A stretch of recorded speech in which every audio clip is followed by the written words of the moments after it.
நிறைய பேர் நிறைய ஸ்டூடெண்ட் நம்மகிட்ட இருக்க ஸ்டூடெண்ட்லாம் அந்த லோன் எப்படி அடைக்கிறது, லோன்லேருந்து எப்படி வெளில வர்றது அப்படின்னு கேட்குறாங்க. ஸோ நான் எப்படி என்னோட லோன்லேருந்து நான் வெளியில் வந்துட்டுருக்கேன், என்னோட லோனை எப்படி நான் அடைச்சிட்ருக்கிறேன் அப்படிங்கிறத நம்ம இங்கே இந்த வீடியோவில் பார்க்க போகிறோம். ஸோ ஃபஸ்ட்டு நான் லோனை வந்து செக்ரிகேட் பண்ணிட்டேன், அதை செப்பரேட் பண்ணிட்டேன். ஒவ்வொரு லோனும் எந்தெந்த மாதிரி லோனுன்னு சொல்லி பிரிச்சுக்கிட்டேன். அதில் first loan timing loan. Timing அப்படின்னா நான் ஒரு 6 மாதம் தர்றேன், 1 வருஷம் தர்றேன், 2 வருஷம் தர்றேன், இந்த டேட்டில் தர்றேன் அப்படின்னு ஒரு டேட்டு போட்டு கொடுக்குறது. ஸோ என் கூட வேலை பார்த்தவங்க அந்த மாதிரி ஒரு லோன் எனக்கு கொடுத்துருந்தாங்க. ஸோ அவங்க திடீர்னு கேட்கும்போது என்கிட்ட இன்வெஸ்ட்மெண்ட் பண்ணி வச்சுருந்தேன் ஷேர் மார்க்கெட்டில். ஒரு குறிப்பிட்ட அமௌண்ட் மாதம் போட்டு இப்போலாம் பணம் கிடைக்குது அது மாதிரி போட்டு ஒரு பெரிய இன்வெஸ்ட்மெண்ட் ஆயிருந்துச்சு. அது டபுள் ஆயிருந்துச்சு. இருக்கும்போது அந்த ஷேர் மார்க்கெட்டில் இருக்க பணத்தை சரி ஓகே ஃபியூச்சரில் நம்ம இன்வெஸ்ட் பண்ணிக்கலாம், இப்போ நமக்கு அந்த டைமிங் முக்கியம் அப்படின்னு சொல்லிட்டு அந்த லோனை வந்து நான் இன்வெஸ்ட்மெண்ட் வந்து எடுத்துகிட்டு அதுக்கப்புறம் அந்த லோனை கட்டி முடிச்சிட்டேன். ஸோ இப்படி ஒரு லோனை நான் முடித்தேன். ரெண்டாவது நான் பிரிச்சிருக்க லோன் வந்து பெரிய அமௌண்ட், ஒரு 50,000, 20,000, 30,000 அப்படின்னா ஈஸியாக நம்மளால் ரொட்டேட் பண்ண முடியும். ஆனால் 3 லட்சம் 4 லட்சம் அப்படிங்கும்போது நம்ம ஒரே மாதத்தில் ஒரே நாளில் ரொட்டேட் பண்ண முடியாது. ஸோ அப்போ என்ன பண்ணேன் அப்படின்னா அதை வந்து நான் இஎம்ஐயாக கன்வெர்ட் பண்ணிட்டேன். ஸோ இஎம்ஐயாக கன்வெர்ட் பண்ணும்போது அதுக்கு மாதம் இன்ட்ரெஸ்ட்டு அசல் அப்படி குறைஞ்சிக்கிட்டே போகும்.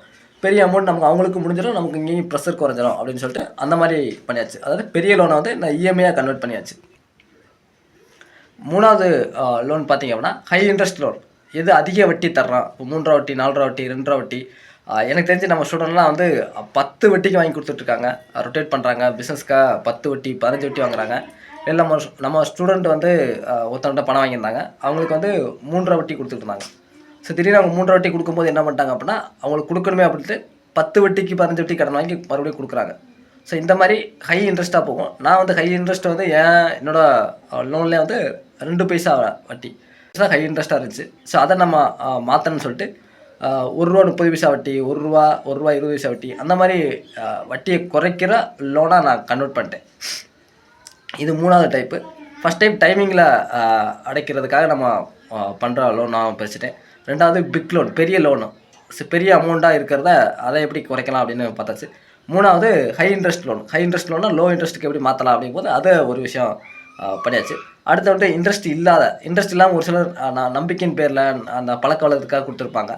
ஸோ அந்த மாதிரி லோனை நான் என்ன பண்ணேன் அப்படின்னா அடிக்கடி மீட் பண்ணும்போது ஸோ இந்த மாதிரி இவங்க லோனை அடைச்சிட்டேன், இவங்க பெரிய லோனை வந்து இப்படி கன்வெர்ட் பண்ணிட்டேன், சின்ன லோனை வந்து இன்வெஸ்ட்மெண்ட் எடுத்து கொடுத்தாச்சு, இவங்களுக்கு இந்த மாதம் போயிட்டுருக்கு, இவங்களுக்கு மாதம் வட்டி கொடுத்துட்ருக்கிறேன். இப்படி அப்டேட் கொடுக்க ஸோ அவங்க ஓகே நமக்கு லோன் நம்ம பைசா வந்துடும், பயப்பட தேவையில்லை அப்படின்னு நம்பிக்கையில் அவங்க கேட்காம இருக்காங்க. ஸோ கனெக்டில் இருக்காங்க. ஸோ அந்த ஒரு ப்ரெஷரை வந்து அப்படி தள்ளி வச்சுட்டேன். அதுக்கப்புறம் நகை வந்து கொஞ்சம் வச்சுருக்கு, அது கம்மியான வட்டி தான்.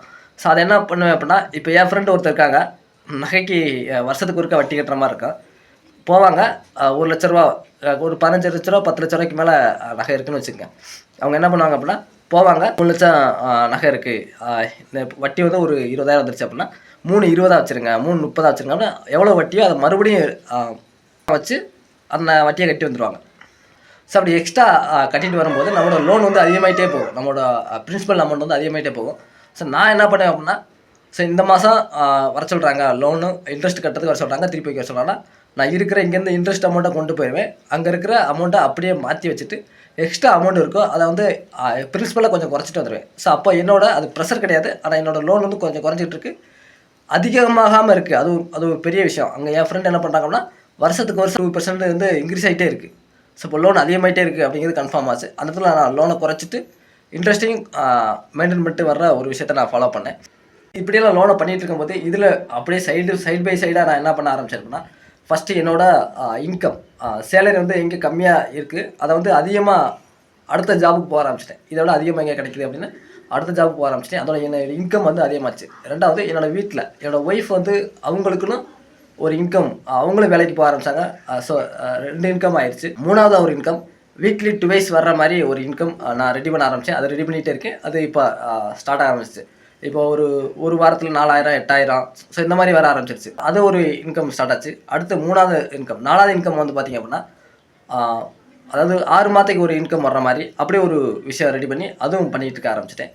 அப்படின்னா அது பிளான் பண்ணி அதுவும் நடந்துகிட்ருக்கு. ஸோ சீசனலாக நம்ம வர்ற மாதிரி 3 மாதம் இருக்குது, 6 மாதத்துக்கு வருமானம் வர மாதிரி என்ன பண்ணலாம் அப்படின்னு அது பிளானிங் போயிட்டுருக்கு. அதில் ஒரு இன்கம் கொண்டு வரலாம் அப்படின்னு. ஸோ இதுக்கப்புறம் 1 இயருக்கு அப்புறம் ஒரு இன்கம், இன்றைக்கி நம்ம ஒரு வேலை பார்த்து வச்சோம்னா அது 1 இயர் கழிச்சு இன்கம் தரும். ஸோ அந்த மாதிரி என்ன பண்ணலாம் அப்படின்னா இன்கம்லாம் அதிகப்படுத்துறதுல ஃபோக்கஸ். ஒரு சைடு கடன் குறைக்கிறதுல ஒரு சைடு நடந்துட்டு இருக்கு. இன்னொரு சைடு இன்கம் எங்கெல்லாம் அதிகப்படுத்தலாம் அப்படின்னா, ஸோ அது ஒரு சைடு நமக்கு பிளான் பண்ணி போயிட்டுருக்கு. பணத்தை வச்சு நம்மளோட பணத்தை எப்படி பணம் சம்பாதிக்க வைக்கிறது அப்படிங்கிறது அது பிளானிங் போயிட்டுருக்கு. அது இன்னும் ஸ்டெப் எடுக்கலை. ஸோ அதுவும் ஃபியூச்சரில் அந்த மாதிரி பிளான் போயிட்டுருக்கு. ஸோ இந்த மாதிரி என்னோட கடன் அடைக்கிறதுக்கு நான் ஃபஸ்ட்டு கடனை செக்யூரிட் பண்ணிட்டு அது என்ன மாதிரி எங்கெங்கே கொடுக்க முடியும், குறைக்க முடியும், இன்ட்ரெஸ்ட் குறைக்க முடியும் அப்படின்னு பிளான் பண்ணிட்டுருக்கு. இன்னொரு சைடு இன்கம் எங்கெல்லாம் இன்க்ரீஸ் பண்ண முடியும் அப்படின்னு பிளான் பண்ணிட்டுருக்கு. இந்த 2 விஷயம் ஃபாலோ பண்ணும்போது என்னோட கடன் வந்து மாதத்துக்கு மாதம் வருஷத்துக்கு வருஷம் குறைஞ்சிட்டு இருக்கதை ஃபீல் பண்ண முடியுது. அதேமாதிரி ஸோ அடுத்த பிளான் என்ன, அடுத்த இன்வெஸ்ட்மெண்ட் எங்கே பண்ணலாம், எப்படி பண்ணலாம் அப்படின்னு நம்ம யோசிக்க முடியுது. ஏன் அப்படின்னா கடன் குறையறனால. ஸோ இந்த மாதிரி நான் ஃபாலோ பண்ணிகிட்ருக்கேன். நீங்கள் என்ன மாதிரி ஃபாலோ பண்ணுறீங்க அப்படிங்கிறத கீழே கமெண்ட் பண்ணலாம்.